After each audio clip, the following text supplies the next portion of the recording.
This is Real Estate Rookie episode 243. So the first thing that I feel like everybody should be doing on their Airbnb profile, that first line, and this is like general copy talk. Everybody talks about the hook in copywriting, and a hook is just basically getting someone's attention so they take action, right? The first line is you should be saying, hey, I'm Mark, founder of X. Now you can't put a direct web link in there. Airbnb will spot that, the bots will spot that, but you can get creative. So I always used to put, hey, I'm Mark, founder of X. Check out our online reviews. They're rather good, or they're really good. My name is Ashley Kerr, and I'm here with my co-host, Tony Robinson. And welcome to the Real Estate Rookie Podcast, where every week, twice a week, we bring you the inspiration, motivation, and stories you need to hear to kickstart your investing journey. And this week, I want to shout out someone from the rookie audience that goes by the username Iris Said. And Iris's review says, by far my favorite real estate investing podcast. Ashley always knows how to ask the best questions that a rookie would want to hear, and Tony brings so much advice and knowledge from his own experience. Both have a great chemistry, and I love their personality. So Iris, we appreciate the honest rating and review. And if you haven't yet, if you're a listener, you're part of the rookie audience, please do leave us an honest rating and review on Apple Podcasts or whatever platform it is you're listening to.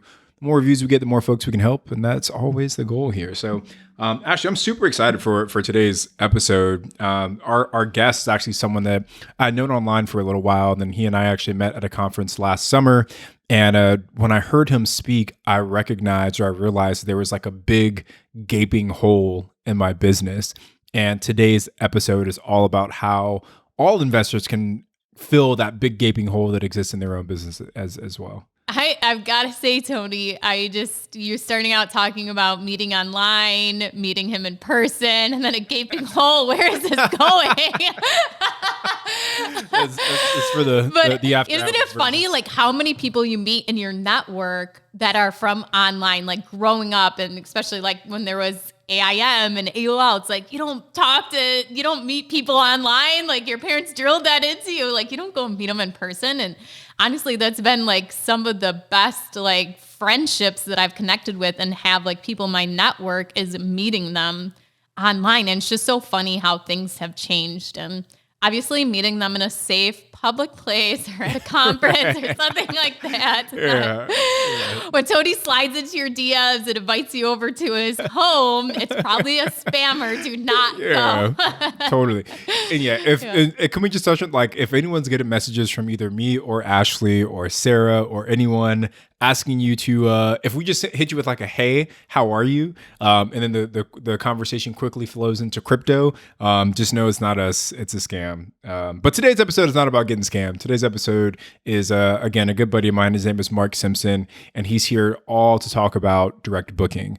And when we talk about direct booking, it's for all of those folks that are in the short-term and medium-term rental space that rely solely on Airbnb and VRBO to get all of their bookings. And Mark in today's episode highlights the dangers with doing that as a short-term rental investor, and also gives you a really clear framework on how to build your own platform outside of sites like Airbnb and VRBO, and how he's had millions of dollars worth of bookings come through his websites to help other hosts do the same thing. Yeah, and I really don't know a ton about this, so this was super informational for me. Tony was like a kid at a candy store, like word vomiting over everything he was saying and asking really great questions and follow up too, and giving some personal stories about his experience with just bookings through Airbnb, and then the difference been using direct bookings and how he's kind of setting it up. So this is a great episode for short-term rentals, medium-term rentals. This can even be used for, or even if you are somebody looking to book a property sometime in the future, as to where other places you can go besides Airbnb. And I think with Airbnb making all of these changes recently, maybe it is going to be an advantage to somebody to actually go ahead and start setting up this direct booking site. Mark, welcome to the show. Thank you so much for joining us today on the Real Estate Rookie Podcast. Why don't you go ahead and give us a brief overview of who you are and what you do? Yeah, thank you very much for having me. So my name is Mark Simpson. I founded a company called Boostly back in 2016. As you can tell from this accent, I'm over the pond in the United Kingdom. Born and raised here, born in hospitality, raised in hospitality, which is which is really weird in this industry. So many people fall into it from other investment strategies or from other careers, but I was born in it. And so ever since I can remember, I'm just so used to having strangers in my house in our family business, which was a bed and breakfast. It was a 14-bedroom bed and breakfast, right in the middle of nowhere in the United Kingdom, right in the woods. And that was the appeal. So we had lots of guests coming to stay with us because we were in the middle of nowhere with farm animals. We had Highland cows. I don't know if you've ever seen or heard of a Highland cow before. Those big cows with horns and shaggy hair. Oh, yeah. That was us. That was us. That was our appeal. And as bizarrely, there was a niche of people. There's like an army of people who travel around just to go and visit Highland cows. They would come and stay with us just because of them, which was bizarre. But I grew up in this little bed and breakfast. I grew up and I wanted to, in my teenage years, do one thing and one thing only, and that was escape. I wanted to be a soccer player. But there's one problem: I'm crap at playing soccer. So I resorted to coaching soccer, and then had an amazing opportunity to come out to America. So that was pretty much 2002, 2010. Coming to America, 5 months, got my visa, came out, traveled all over the States, coaching it, doing youth development, and then eventually ended up back in England, back in London. Fell into sales and marketing for Yelp. It was Quip at the time before they got bought out. And that's where I learned all about social media, marketing, emails, SEO, you name it. And then eventually in 2012, my parents, who had the business about 25, 30 years at this point, they needed one of me or my siblings to come into the business. I was the oldest out of the four, and it was ideal. And I just took all that stuff I learned in London and put it into the business. And for 4 or 5 years, we just focused on marketing it, taking that offline word of mouth, putting it online, and it worked really well. Like when TripAdvisor was popular, we got to the top of TripAdvisor in the north of England for like most recommended places to stay. Our social media was popping, and it just all resulted in 80% year on year of our bookings that came in was from Airbnb. Was from direct. So 20% was Airbnb, 20% was Booking.com, 20% was Expedia, 80% of it was direct bookings. And it went really well. And then in 2016, I started up a Facebook group called the Hospitality Community, which is still active and live right now. And people come and join it from all over the world. And they were coming in because they were frustrated with Airbnb, Booking.com, and they wanted to learn their own direct bookings. And that is literally what I've been doing every day since 2016, helping people figure out this whole world of hospitality, guest experience, direct bookings, and which is where we're here today. So thank you for having me. Yeah, Mark, super excited to have you, brother. And you just recently posted something, I think in one of the Facebook groups, about a statistic about all of the direct booking websites that you've helped create. Do you know what I'm talking about? Would you mind sharing that figure with our listeners? Yeah, so this is really exciting. So for the last sort of 4 years, we've been building direct booking websites using WordPress. And for the last 4 years, I know that these websites work, but it's just me saying, hey, these work, trust me. And so about 2 years ago, we created a really cool piece of technology where we were able to track every booking that came from one of our websites.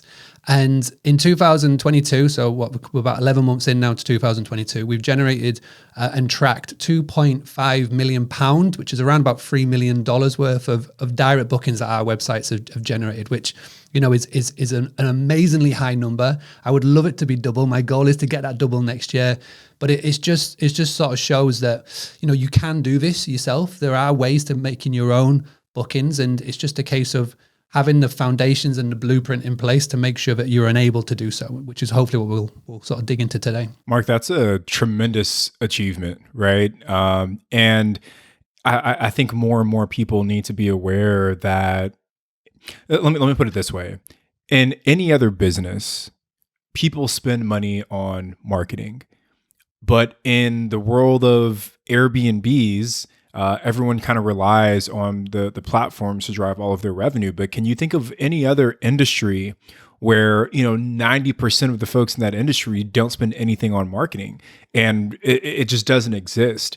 And I think the message that you're driving around really taking ownership of your business and not relying on these platforms is a step that's often overlooked by a lot of new and seasoned investors in this space. Yeah, you're 100% right. I honestly can't. And I've tried and tried and tried. And if anybody knows in the comments, please let me know, because I can't think of any other industry where you can go take a couple of pictures, upload your business to a said listing site, and be pretty much guaranteed to generate revenue. And, it is a blessing and a curse. And let's not get it wrong. We're not here to slate Airbnb. They've built a fantastic business model, as did VRBO, which is the Expedia group, as did Booking.com, TripAdvisor before them. And they've enabled anybody, any rookie, any real estate rookie, to get started on the platform, literally throw up a couple of images, and there's specific dates in your calendar, doesn't matter where your market is, that that you could just sell out 5 times over, because we're in the industry of making experiences. We're in the hospitality industry, and we create memories. I say this a lot, and I hope that people start to sort of realize this, is every booking, there's a story behind it. So every reservation that you get, whether it's a staycation, a workcation, or whatever, there's a story around it, and it's all about making memories. And so because of that, you can get a lot of bookings very easily from one platform. But the curse is that because it is so easy, it's very easy, and all these spinning plates that you've got, it's very easy to go, well, that's the marketing sorted, I'll just leave that to them, and you'll just sort of go, sorted. And then because of that, you are then reliant on one platform, let's just say Airbnb. And when you are over-reliant, you are then culpable to anything potentially bad happen. And there's so many examples of those bad things happening in literally this year, but over the last sort of 3 years the first sort of 3 years of this decade at least. So Mark, I'm so glad you mentioned that, right? That you become reliant, and not just reliant, but almost at the mercy of, is probably a better way to say it. And we took a new listing live over the summer. It was an older property we purchased. We rehabbed it. One of my favorite rehabs we've ever done. And the property, we listed it. It was doing well. And our 5th review came back as a 1 star. Not anything I think that we necessarily did, just, disgruntled guess. We couldn't get the review removed. So our rating went from like a 5.0 to like a 4.3. And when that happened, the bookings just immediately slowed down. And we've been fighting and struggling to kind of breathe life back into that listing. And as that was going on, I kept thinking like, man, had we just kind of had our own direct booking website, it would have been another way to kind of get the revenue coming in. And when I look at other listings that are doing really, really well, especially in Joshua Tree, because Joshua Tree is like a very trendy, Instagrammable, social media heavy market. Some of the best listings in that market are booked out months and months in advance. And it's because they've built this massive following off of Airbnb and off of VRBO. So they've got the big Instagram following. They've got their own direct booking website. They've got a YouTube channel. They're doing these other things to drive traffic to their listings outside of just waiting for Airbnb and VRBO to kind of pass those bookings on to them. Yeah, no, you're 100%. Again, you're right. And my goal is to help 1 million hosts to never have to worry about getting a bad review on Airbnb, never have to worry about the algorithms again. Because when you are so worried about that, you then become sort of reliant, but reliant on the guest as well. And, when a guest books with you via an OTA, you can't really control who that person is. Like, as much as there is inquiry only mode, instant book is everything now. And Airbnb kind of sort of force you to go down that route. And because of that, anybody can book. And when that happens, we talk about it a lot when we say customer avatar. And customer avatar is this fancy marketing spiel for your ideal guest. And ideally, with the properties that you've got, whether it's in Joshua Tree or, upper state New York or in the Smokies or wherever, you're going to have your ideal guest. Now, the ideal guest for the area, but also the ideal guest for your property. And then once you figure out, I talk about it in the book Direct Playbook, it's all about you got to identify, you got to locate, and you got to attract. And when you get all of them down, then everything becomes so much easier, to the point, like you're saying, you can build a social media following. Your website copy is 100% speaking to your ideal guest. So everybody who walks through the door, it's an instant 5-star. So you never have to worry about a 1 or 2 star coming in. And then you don't have to worry about it on Airbnb, because you are dictated, because that one bad review knocks your ranking down to say 4.3 average, which then means Superhost is going to be harder to achieve. And it's like every 3 months you're fighting an uphill battle. And this is like review 5. That's guest 5. That's like could be potentially 5 weeks in, and you're thinking, oh, should I just switch this to a long term? Should I just forget about this? And that's crazy. But that's the short-ism that you get when you're so reliant on one platform. So yeah, I mean, it's all about putting in that sort of blueprint, those foundations. And this is why I'm really excited to come on to this podcast, because this is where I guess a lot of people are getting started in it, and it can feel so overwhelming. So I just wanted to sort of break it down and go, hey, let's do this. Let's get it actioned, and then everything else just becomes so much easier. Let's kind of talk about that then. So your software, what is the most important piece to this, and how can everything be linked? Okay, so you need to kind of do some marketing, advertising. You need to draw people to it. How are people booking it? How is it kind of tracking? When are days booked? When aren't they booked? How are people paying for it? How are you taking those common things that make Airbnb and VRBO work so well and then putting it into your own website here in the software? Yeah. 100%. So I talk about never build your house on someone else's land. But before you build that house, you need to have a solid foundation in place. Now, the problem is, and this is the problem, and so many people listening to this or watching this will be able to go, yeah, that's me. So what happens? Property number 1, you go and list it on Airbnb, just Airbnb. And then what happens, you'll maybe get something like Hospitable as a smart messaging tool.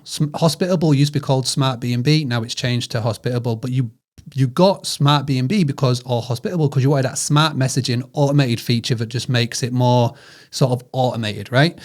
And then what you do, you go, well, I've got my Airbnb listing. Let me just go and create one of these VRBOs. Let me go create one on there. But I got to link my calendar. So what am I going to do? I'm just going to go grab my Airbnb iCal link and I'm going to paste it into VRBO so I don't get a double booking. So then what you're doing exactly what Airbnb wants you to do, and you are building your foundation on the Airbnb land. Instead, what you've got to do is you've got to hit a hard reset. And what you've got to do, first thing, even at property number 1, and there's a lot of people who'll push back on this, but I swear by it, you've got to go and get from property number 1 a property management software tool. It's otherwise known as PMS, PMP, and there's a good and bad news. So there's some fantastic technology available. When I first came back into my family business in 2011, they were using pen and paper and Tipex. It was a mess. We had 14 bedrooms. We had 3 holiday cottages. The phone would ring. A guest would book in. My dad would forgot to take the booking. And then literally I walked home, came in from being a weekend away. My mum was frantically running upstairs. She was stripping and changing her bed and her bedroom because a guest had arrived. My dad forgot to put the booking in. So it was a crazy time. So by getting this technology, it means that life is so much easier for a newbie in the business. So a property management software tool, fantastic. The problem is there is 1,140 different solutions around the world. That's crazy. There's too much. There's too much choice, and it's just a case of getting overwhelmed. What we have been doing over the last 4 years is we've been creating a blog post on the Boostly website, Boostly. And on there, what we did is we interviewed 100 hosts. And we said, right, who are you using for your PMS? What's the pros? What's the cons? And we built out a really cool blog post. It's probably our most viewed blog post. Just head to boostly.co.uk, you'll go and find it. So there's about 14 of the top ones. So go to there, go and pick one. I mean, there's tons of different contenders. You've got Hostfully, you've got Hostaway, you've got Guesty for Host. Hospitable now is classed as a channel manager PMS because they do all that linkage. You've got Uplisting, there's tons of them. So go and pick one. And once you've got the property management software, everything becomes easier because then what you do is you link your Airbnb to the PMS, number 1. You can go and link VRBO to the PMS. That's fantastic. Then you can go get booking.com and anything else they can link to. And the cool thing about that is that instead of you linking it to Airbnb, you're linking it to your foundation that you're starting to put in place. So that's step number 1. Everything works off the property management software tool. Mark, I have a question for Tony real quick, actually, on that. Tony, which one are you using and what do you recommend? Yeah, the same exact one that Mark recommended is Hospitable. Yeah. We honestly only like dabbled with a few options when we first started. It was either Hospitable is a big one. Your Porter was another popular one that some of my friends were using. And then OwnerRez was the third one. And OwnerRez, I think by far probably is the most powerful tool, but it's also the most complicated to get set up. And as a newbie in the space, I just didn't have like the brain power to kind of make that work. And Hospitable at the time offered a good mix of automated messaging along with all the other tools that you want from a channel manager. So that's the one that we use in our business. The funny story about Hospitable is that they were powered by their community to sort of turn themselves into a PMS and a channel manager. And I know Pierre and I know Matt really well behind the scenes, because like with Boostly, what we do now is we partner with all these providers so we can do that trackable booking that we told you about. And for years they were saying to me, listen, we're not a PMS, we're not a channel manager, it's our community. Because they're going out and saying to everybody, oh yeah, I'm with Smart B&B, Hospitable, with the channel manager. And they're like, we're not a channel manager. But they've changed because of that. And this is what I love about that platform. I love it because they are so young and fresh, and so they're able to pivot really quickly. So right now, they're adding in payments, so Stripe payments. So again, the reason why you have a PMS, a property management software tool, and if somebody, so say Tony wants to come and stay at my place, and he's like, hey, I've seen you on Instagram, fantastic. I want to book with you, I want to book direct. How do I book direct? And you're like, well, I don't know. I haven't got any of the systems in place. But if you've got Stripe set up, with Stripe, you can create an invoice, you can create whatever, and you can I can send it to Tony, and you can pay me direct via there, and then just go manually in your own property management software tool, mark it off on the calendar, and it's down as a direct booking, which is lovely. So the second thing to put into place is having a payment gateway. Now, Stripe is the easiest. There are so many other options, and a good buddy of ours, Rafa, he's looking at getting into crypto and all those cool things. But, Stripe is the easiest. And the one thing I love about Stripe, a couple of Irish boys set it up. They've got a history in hospitality. They grew up in a hotel. So I think it's just a fantastic little easy fit, super low cost, takes 2 minutes to get set up. And it links into every single good PMS. So good PMS. Yeah. That's what I will say. I love Stripe. Have you used Stripe at all before, Ashley, for anything? No, the only thing that I really collect payments from is for the liquor store, but we use a POS system called Corona. Yeah. So we've used Stripe in different parts of our business, and I love Stripe as well. It's super easy to set up. It integrates with a lot of different platforms. The only thing I don't love about Stripe is that if you have a longer lead time between when you process the payment and when that service or product is actually delivered, Stripe has a tendency to hold a certain percentage of your funds in reserve. So like for us, for our events under the Real Estate Robinson and Short-Term Rental Summit, our average ticket is sold between like 70 days to 60 days before our event. And when Stripe sees that there's a long delay between purchase and sale, they're like hold like 10% of all your money in like a reserve account in case there's any chargebacks or things like that. So that's the only thing I don't like about Stripe. Other than that, it's a fantastic tool. And it does definitely work and integrate with a lot of different platforms. Yeah. That's the payments down, which is step number 2. Should we go on to another biggie, which is another part, which is like when I get the biggest pushback on in all of this. Do you want to move on to that one? Yeah. What is that? And if I can tee it up, because I think this is the question I had for you, Mark, when we first started kind of working together, and it was, everyone knows Airbnb. Everyone knows VRBO. No one knows Tony J. Robinson's rentals in Joshua Tree, California. Like, why would someone go onto my website and book direct where they don't know me, they don't know who I am, they don't know my business, versus going onto a reputable platform like Airbnb or VRBO? And this is like a two-parter. And this is mostly, I feel like 90% of the hosts that I speak to, and it's the problem that we've created, but it's also a thing that Airbnb have created as well. They are fantastic at building brand loyalty. I know not one person who walks around going, hey, I just booked a VRBO. I'm a VRBO host. But people walk around saying, hey, I booked an Airbnb. They are Uber in this industry. And as much as I try to stand on my little soapbox here and say, don't do that, don't brand Airbnb, people are doing it, right? And because of that, and this has been done by design, all you have to do is load up YouTube, type in TED Talk, and type in Joe Gebbia. He was one of the co-founders of Airbnb. He's since recently left, but on his TED Talk, he spoke about how Airbnb built for trust, and it's been done by design. And this is 100% done, like from the offset, what they wanted to create, because this is literally, they've got millions of people walking around branding their business on a daily basis. So that's issue number 1. But as a fix, we simply brand our business. So you say, if anybody comes up to you, like a party or an event or whatever, hey, what do you do? Say, oh, I'm a short-term rental host. My business is X, whatever you want to call X. And by doing that and by keep spreading the word, then you start to build that brand loyalty. You get a domain name that fits, you brand it, whatever that may be. And to answer the question directly, how do you build that trust when a stranger is on your site, right? There's two things that you can do. Number one, there's a software, an accreditation service called iPrac.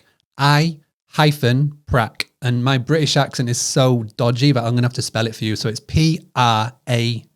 So i-prac.com. They are the world's leading accreditation software platform tool. And what that means is that when a guest books with you directly, the guest is instantly covered with the iPrac guarantee. That if they come to your property and your property is for whatever reason not there, then they will ensure that guest has got a place to stay. It's part of the guarantee that you have by joining them. Now, not everybody can join. You have to fill in a form and sort of prove that you say you are. But once you've got that verification, they've got some fancy technology in the blockchain that means that you get a badge on your website, a badge that you can use on your social channels, even if you want to, your Airbnb, your VRBO listings, but it shows that you're a proper and true business. And the second thing is Superhog. So this is guest verification. Now there's Superhog, there's Proper, there's all these different types of insurance that is available. But by having that, when a guest books and a guest verifies who they say they are, your property is then covered for $5 million. Okay. Now, one of the things that I always get a pushback on this is, well, Airbnb make it easy with air cover. Now, you've always got to remember this. When Airbnb create anything, the main people that they are benefiting is Airbnb. So you've got Airbnb dynamic pricing. That covers Airbnb, that benefits them. And it's the same with air cover. Air cover is just fancy marketing spiel. And it is there and it is a lot better than what it used to be. And it has been amended to make sure hosts are a little bit more protected. But there's some really worrying news that's coming out with Airbnb and air cover in that when a host puts a claim in, if a host puts, let's say, 5 claims in out of 30 bookings, Airbnb are turning around and saying, hey, you're using this far too much, naughty Mr. Airbnb host. We're going to actually pause your listing, cancel your listing, suspend your listing, which is crazy. But also as well, there's other really worrying stories coming out. Because at the end of the day, what you've got to remember is that an insurance company is going to try and get out of X, Y, and Z payments, and they're going to delay the process as much as possible. So what you need to do is you've got to make sure you've got a third party coverage that's going to cover your back as well. Because you don't want to, for example, somebody comes to my property, they smash it all up. I then report it to Airbnb, or even if it's just a minor breakage, let's say they smash the TV. And I am not going to place that claim in at Airbnb until the guest has left the review, because I'm afraid that if I turn around and go in the review, 1-star review, guest broke the TV, didn't tell her, then the guest is then going to use that as leverage to then write me a crappy review. It means that my algorithm tanks. It's like you are so worried about the review that the guest is going to leave that you're just going to end up sort of going, you know what? It's only a cracked TV. I can go get another one of them. And it shouldn't be like that. You know what I mean? So by having that third party coverage, i.e. Superhog, superhog.com, then you're no longer worried about putting in a claim for things like that. And so that is the other two things. So you have the iPrac for the verification of you as a business. So it gives that extra level of trust. And then you get the Superhog, which is again for the guest verification. So you know the guest who's coming in, and that means you are covered in your property. Ashley, let me ask you a question. Have you ever booked direct? No, I haven't. Neither have I. I've never even booked on VRBO either. I've only booked on Airbnb. You're going to make a British man cry right here. Mark, a question I have about that stuff is how are those things being paid for? Is this, paid on the host side? Is this fee covered on the guest side? How are you getting this much coverage? So with iPrac, for example, the host or the business, you pay an agency rate and it's based over a year. It's like an annual subscription. So it's let's just say, for example, if you were going to sign up for a Netflix subscription for you, it's the same sort of thing. So you pay that. When it comes to Superhog, it's actually built into the guest side. And the cool thing is as well, if you use Superhog correctly, it can actually be a revenue generator for you as a business, because when a guest verifies who they say they are, you can actually end up generating revenue from the insurance company that works alongside Superhog and the guest verification. With Stripe, obviously there is a percentage to pay per booking, but that is a very low percentage in comparison with the commission costs. And commission cost is something that I think is really important to note. And this is very, very time sensitive, because very recently, over the last sort of 48 hours, Airbnb announced that on the platform now, they're going to get rid of cleaner fees. They're going to get rid of all those things. And they're just going to have state taxes, whatever those taxes may be. This is to fall in line with Booking.com and the Expedia group. Now, there's definitely something behind this. And I would love to think that this is all swings and roundabouts and roses and lovely things. It's all for the good. But Booking and Airbnb used to be 3% commission to you, the host, and then they charge the rest of the percentage to a service charge to the guest. Very recently, when they bought Hotel Tonight, it's their pivot to taking on Booking.com and VRBO. 2017, Airbnb had 15% of the whole market. The prediction is by 2025, they're going to have 60% of the market. They are not going to just catch up with Booking.com and VRBO. They're going to overtake them massively. And to do that, what they need to do, they need to get rid of that niggling thing that is in the way, and that's the service charge. So they've already started. As soon as you try and connect your Airbnb account to a property management tool, they say, hey, you are a professional host. Let's get rid of that. And you're whacked up to 14% commission, right? My worry and my fear, we talk about they're trying to become the VRBO of the taxi industry. My fear is that they're trying to become the Amazon of the world, where, if I sell a product on Amazon, I have to spend up to 60% commission for everything that I sell. It's crazy. And they dictate everything. I don't get any data. I don't even get a name of who buys anything, a book or whatever on Amazon. But I have to go down that route. I don't have a printing company behind me. I can't print all these books off. So I have to go through Amazon to do it. Now, the way that it's going is that if Airbnb continue to dominate this industry, and we've got so many people who are branding themselves as Airbnb businesses, Airbnb could easily turn around in 2025 and you go, you know what, Mr. and Mrs. Host, this relationship that we've got here isn't sort of fair. We're generating, 80% of your revenue. I feel this 14% commission is not right. Let's bump that up to 20. Let's bump it up to 25, 30, 40, 45. We think this is a 50-50 relationship. And all this data that you get, the phone number, the name, you're not going to get that. You're just going to get this little NFT notification, whatever they're going to do in the future, you know what I mean? Which is worrying, because then you literally have no way of communicating with your guests. You've got no way of potentially, generating a repeat booking, a repeat guest, a direct booking. So we have to start doing these things now. We have to sort of start sucking up a little subscription fee here and there, because if we don't, and we continue to let them dominate the way that they are dominating, then this game is going to get so much harder. So this is why it's really important. Everybody watching this puts this into practice at property number 1. Don't wait until property number 10 or 20. Something that I did think of, back to that question you asked me, Tony, if I have, done a booking off of a direct website. I haven't, but I've done almost word of mouth. So it's actually very common around here for lake houses that the same families re-rent them every single year. So these people don't even have any kind of online presence, and it's just word of mouth. But imagine how much further those people could take it if, they have these same families that are coming in, they're putting up a website, those families share it with other families that are going through, and they still have no need to be on Airbnb or any other platform too. So, Ashley, that's a great point. And an example came to mind as you were talking about that, and it's AutoCamp.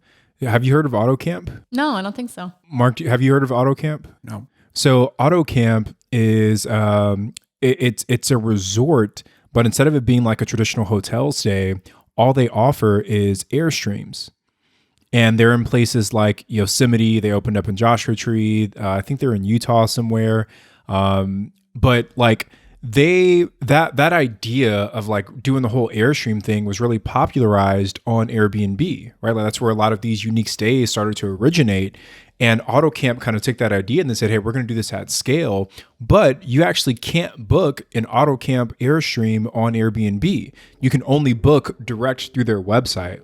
So it's an interesting model, right? It's like they're taking something that was popularized by Airbnb, but yet they're saying, if you want to book this, you actually can't get it from there. You have to come direct to us. And, I haven't seen AutoCamp on Expedia's website on booking.com. Like I only see them direct book. So it's an interesting thing, right? It's like you can build it out. It just takes a little bit longer. I opened Airbnb the other day and it went right to, I was viewing it as a guest and I wasn't in my host account, and this beautiful property popped up and I looked at it and it was somewhat close to me. And I went through their listing and it was like, check us out at this website, follow us on Instagram. And it was like their brand, and they had 4 or 5 other properties. And I went and looked them up. I started following them. But like, do you think there are people out there that are putting their listing up on Airbnb, but directing people to their website? Do you think like people are even like saying like, I don't know what Airbnb like monitors, but are there people out there saying, hey, if you want a 20% discount, go to the website to book directly? Or now you're making me happy. And this is literally what this book is about. Like this book, the Book Direct Playbook, I got 101 tips in there. And one of the things I talk about, and it's what I talked about on the Bigger Pockets podcast, it was 680. I spoke about how to optimize your listing to drive a guest from Airbnb to your direct booking website. And it is a simple sort of walkthrough. There's so many cool little checkpoints on your Airbnb listing that you can do so. And it's not going against any T's and C's. It doesn't hurt your algorithm in any way, shape or form. And that makes me happy. You made me cry earlier when you talk about you've never direct booked, but that little story there, that's made me happy. And the cool thing is about the story about the lake houses, that is a direct booking. It doesn't have to be on a fancy dancy website. A direct booking is when somebody reaches out to you on the phone, on the email, your website or social medias, just say, hey, how do I make a booking? And the problem is that as hosts who are so reliant on Airbnb, you get overwhelmed because there's 101 different things that you could be doing. And so that's why I put that book together. So it's just like, right, you open it up just like a playbook, like a coach's playbook. You open it up and go, right, I need help on social media. Follow it, implement it, you're sorted. And there's so many case studies, there's so many stories, which makes my world happier because again, proof is in the pudding. Nearly $3 million worth of direct bookings generated this year. And that's just tracked. That's not including phone calls, emails, WhatsApps, social media messages, emails, letters, you name it. That's things we can't track, but it is happening. And the good news is that direct bookings year on year is increasing. So, obviously OTAs take up tons of the overall amount of bookings, but direct bookings are increasing as well. COVID has sped that up because there was a point in time, especially in the UK, if you wanted to book in the UK, you couldn't on Airbnb-booking.com because they shut out the calendar. But there were still people that needed accommodation. I know you've just had the amazing Sarah and Ziona on talking about medium-term rentals and, about how they help place insurance people, displaced people, healthcare workers, etc. Those were all needing accommodation in the UK during 2020. They could only book direct.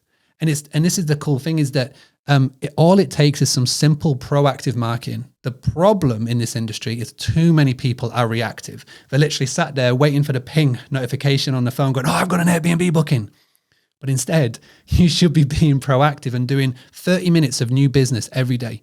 It amazes me how many people, when I say just do 30 minutes of new business, the first thing every business owner should do, not just hospitality, everyone, it doesn't matter if you're a PT, a hairdresser, first thing you should do, 30 minutes of new business. And people look at me like, I've asked them to go and run a marathon. I'm just like, I'm not doing that. It's 30 minutes. It's like an episode on Netflix. You could do it while watching Netflix, So it's so easy to do. Mark's, I want to talk about the direct bookings increasing, but I want to tie it back to what Ashley, you had mentioned about like the Instagram handles kind of being in the profiles or on the listings.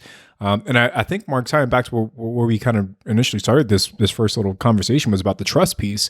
I feel like if someone can go to your listing on Airbnb and you have your Instagram profile that kind of gives the story of who you are as a host, who you are as a business, and maybe there's a link in there to your direct booking website, like it still builds the trust. And then maybe if they saw that you're on Airbnb, but now you've got this cool Instagram profile and there's a link in there to go book direct, maybe that does build the trust for them to actually book with you directly.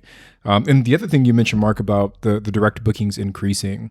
I mean, what do you think? Like, is now, I don't know, like, is it getting easier or harder, do you think, to kind of build that presence of your own direct booking platform? Like, as Airbnb and VRBO gains more popularity, do you think that's going to make it easier or harder for hosts moving forward to build out their own direct booking platforms? If I have my way, it's going to be easier. And the whole thing is that we have to start doing something now. It is so easy. I mean, the thing is that we make it seem so hard. And when we think it's hard, we get overwhelmed. We just go, I'll just deal with it another day. And the really cool thing is that your Airbnb profile, so not the listing, but your profile is an untapped real estate of Airbnb that nobody uses. Like, I've been onto so many listings because I do tons of marketing reviews. So every month in the hospitality community group, I pick one person at random. I do a marketing review. When I do this review, I look at everything from social media to their listing sites. And I always look at Airbnb and I look at the profile. And so many people in their profile, I just put, "Hey, I'm Bob." It's like, Bob, calm down. You've got 400 characters of description that you can use here to sort of present yourself as a professional business. Now, I love, Tony, yours and Sarah's. Your Airbnb profile gets straight into that. You explain exactly who you are, why you do it. And then, from there, people can go and find out more about you. So the first thing that I feel like everybody should be doing on their Airbnb profile, that first line, and this is like general copy talk. Everybody talks about the hook in copywriting, and a hook is just basically getting someone's attention so they take action, right?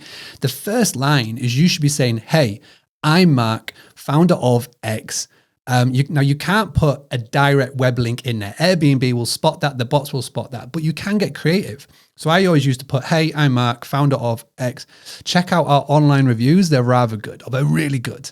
So what's the first thing that you do? They're going, "Oh, I'm going to go find these online reviews." So I've given them my name. I've given them the business. I've told them where I'm located.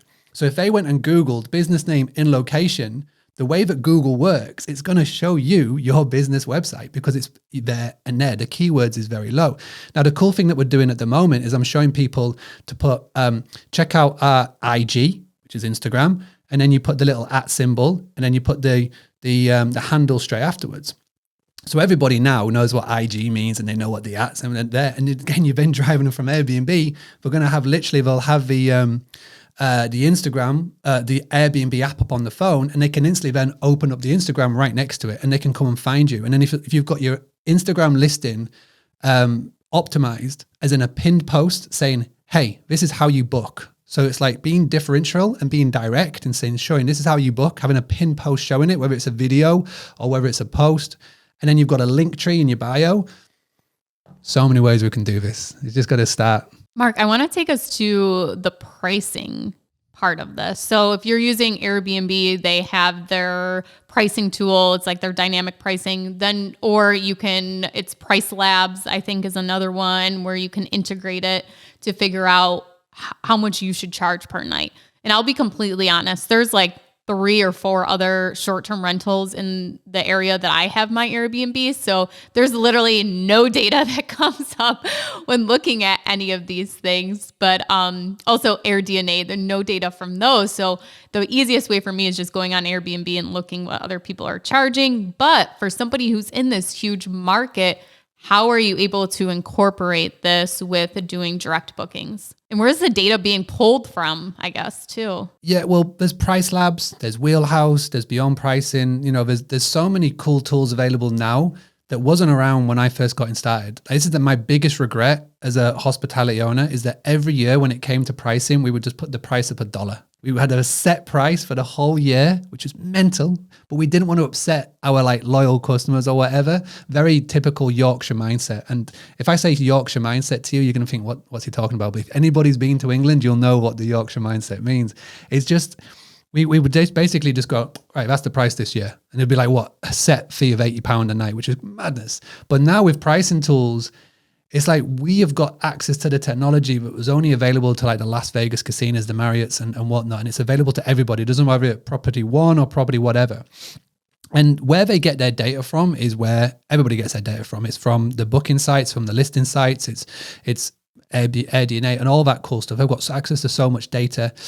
And the main thing that I want everybody to take away from this is never, ever, ever, like literally slap yourself on the wrist if you ever go onto Airbnb and go, oh, I'm going to check out their pricing suggestion. I'm going to see what they suggest I charge, because they're only going to benefit one person and one person only, and that's Airbnb. You need to use this third-party tool, and it's so cost-effective.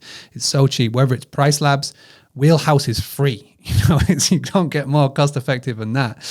And then you've got Beyond as well. There's loads of cool ones. And you've got to take it with a pinch of salt. So do your research on there. I always say to everybody in the Boostly community, go and get active on Price Labs. Go get a listing on Wheelhouse. Go get a listing on Beyond, and use it as a guide. Don't use it as the be all and end all. Yes, you can set your price rule sets, etc. But for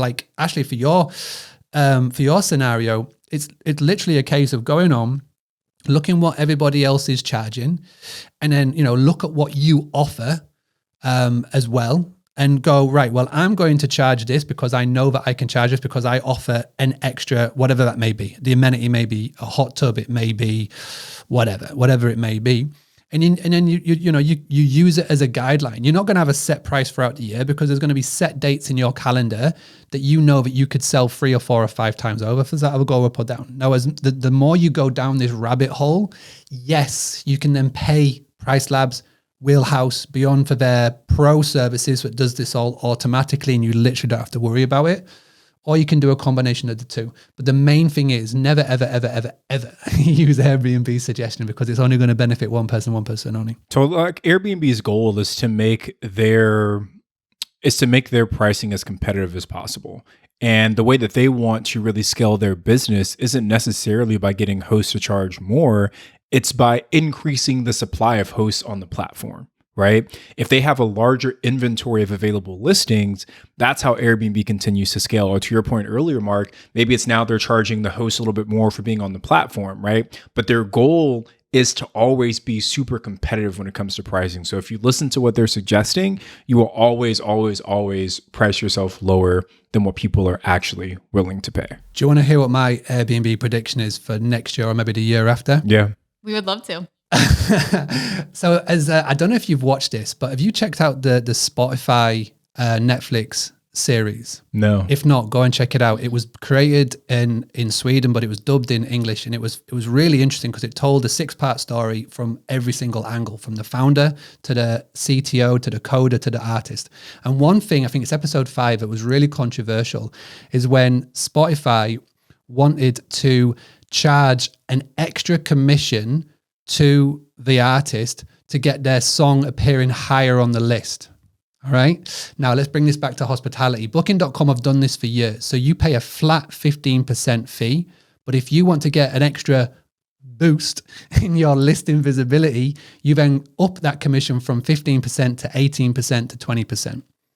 With everything that's been happening very recently, they are moving towards that model. I can pretty much foresee it in my mystical Meg ball, and I hope to pin this and come back to this when they do it and go, told you so. Airbnb will turn around and go, hey, Mr. Host, at the moment, our algorithm is based off price, review, and availability.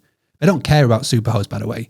Everybody, every quarter, who puts up that little Superhost badge saying, hey, I'm a Superhost. Guess what that's doing? That's branding Airbnb on your social media channels. It's genius branding, and it does one thing or one thing only. And I've got this set post I put out every 3 months and saying, Superhost means nothing, right? And they all come back to me saying, well, it means I get more visibility on their platform. No, it doesn't. They care about price. They care about reviews and availability. Now, there's going to be a case in point in time where everybody's got the same price, the same reviews, the same availability. So then they're going to go, well, Mr. Host, Mrs. Host, how can you get more visibility on our site? You're struggling with bookings. Here's what you can do. It's called Airbnb Visibility Boost. Let's knock that 14% up to 20% and we'll whack you up here. And that's what's coming. And it just makes so much financial sense for them, because they know the hosts that are desperate, the hosts that just rely on one platform, will pay that extra commission to get that booking. Now that is a bad thing. So this is why you've got to start doing all of this now. Go and get the playbook, put it all into practice, and never have to worry about an Airbnb algorithm change again. You'll literally go, oh, that was cute.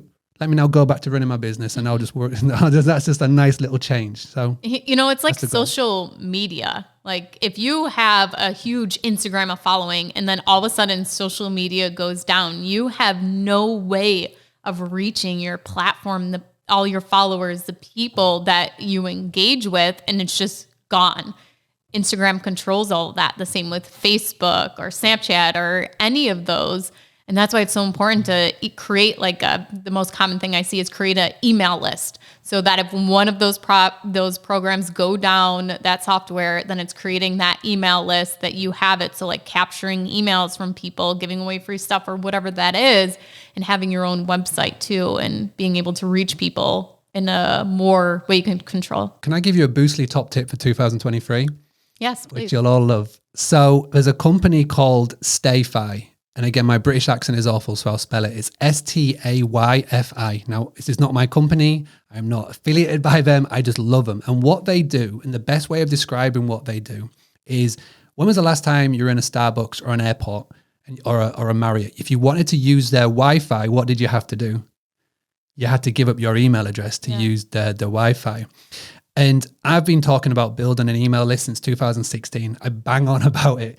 And there's so many pluses to it, but Stayfi is fantastic because there's been nothing for the short-term rental industry. I dabbled with something in 2014. It wasn't ready. Stayfi now makes it ready. So when you get a guest come and stay at one of your properties, and if you've got a larger property that sleeps, let's say 12 to 14 people, if you're doing it right, you will get the guests, bookers, information, name, email, phone number.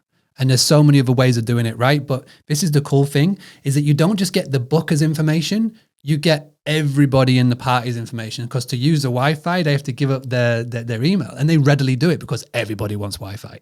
Everybody wants the Wi-Fi. So you've got 14 people. Now just imagine that the guest booker, he's booked it for a friends and families meetup.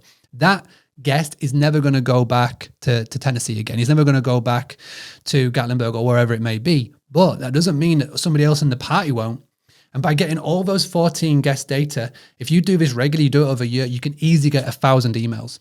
Now, the cool thing about what Stayfi are doing next year is that they are building an email CRM, but they're also building in text messaging. And they're building templates and automation that just makes it so easy to collect, but also then distribute and use. So as a prime example, even if they aren't going back to like Tennessee, like if you have properties in other places, right? Like if you have properties in multiple markets, now you're able to kind of market those other options to them. And if they enjoyed their stay with you in city A, there's a good chance they'll enjoy that stay with you in city B. So, and that's called building a brand. Yeah, building a business. That is it. Yeah, I actually just pulled it up real quick, and it's so easy. They send you a device, you plug it into the router, and then you just, when the people try to sign into the Wi-Fi, they just put in their information. Like, it's very easy. Like, why not do it? So Mark, you've been fantastic, brother. And every time we chat, I always learn a little something new, man. So I'm glad we got to share your vast knowledge with the rookie audience here. So I want to start to wrap things up. I want to move into our rookie exam. These are the 3 most important questions that we ask every single guest that comes on to the show.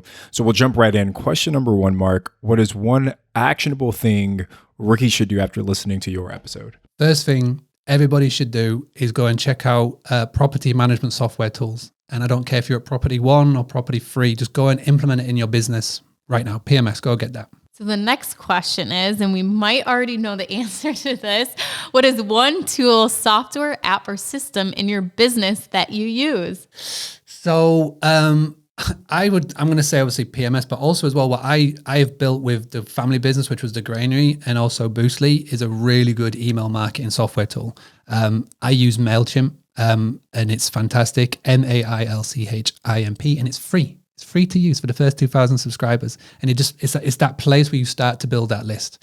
It's so important to do so. So please do it soon. All right, Mark, last question. Where do you plan on being, or maybe where do you plan on Boostly being 5 years from now? Everywhere.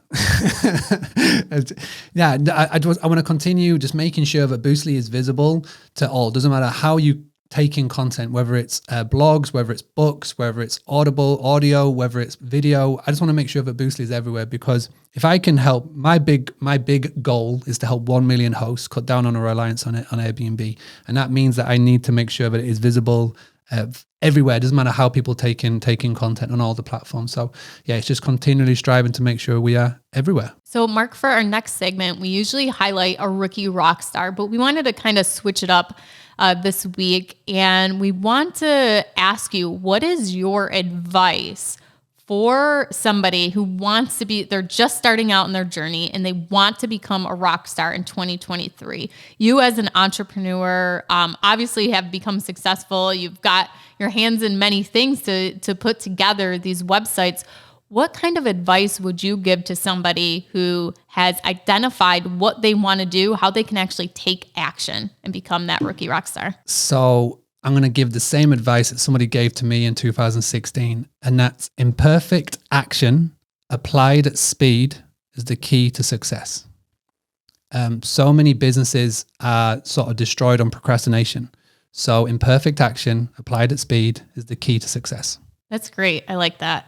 Well, Mark, thank you so much for joining us this week. Can you let everyone know where they can reach out to you and find out some more information about you? So the best place and the only place is this one. It's the Book Direct Playbook. Go and find it. Audible, Amazon, wherever it may be. Go and find that. And once you get that, you get access to my Instagram. You get access to a course and all that cool stuff. So go and grab that. Come and say hi.